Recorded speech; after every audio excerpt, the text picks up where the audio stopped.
खैरेनी नगरपालिका वडा नम्बर 5 गौचरणमा सञ्चालन भइरहेको खिचरा महोत्सव परिसरमा तपाईँ आउनुभयो भने तपाईँले विभिन्न स्टलहरू देख्न सक्नुहुन्छ। तर यहाँ चाहिँ विशेष गरी हाम्रो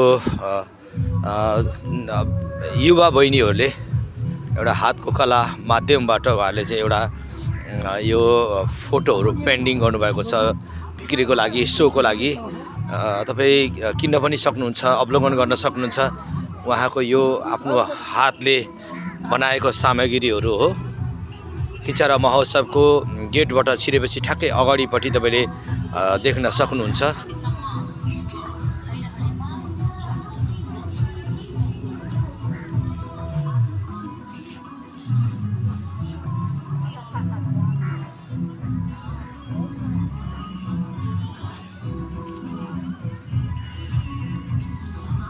अत्यन्तै राम्रो पेन्टिङ, उत्कृष्ट पेन्टिङ उहाँले आफ्नै हातले बनाउनु भएको पेन्टिङ हो यो।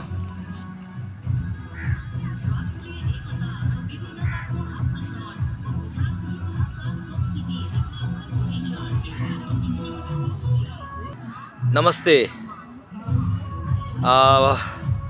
कस्तो लागिरहेछ यो खिचरा महोत्सवको यो प्रदर्शनीमा हजुरहरूले यो यो यो खालको पेन्टिङहरू राख्नु भएको छ? तपाईँको कतिको सन्तुष्टि हुनुहुन्छ? बाहिरी पर्यटकहरूले पनि हेर्न आउँदाखेरि अहिले खिचरा महोत्सवको अलिक एक्स्ट्रा देखिएको छ, तर यो पेन्टिङले चाहिँ तपाईँहरूलाई विशेष गरी खिचरा महोत्सवलाई कतिको आकर्षण बनाएको जस्तो लाग्छ?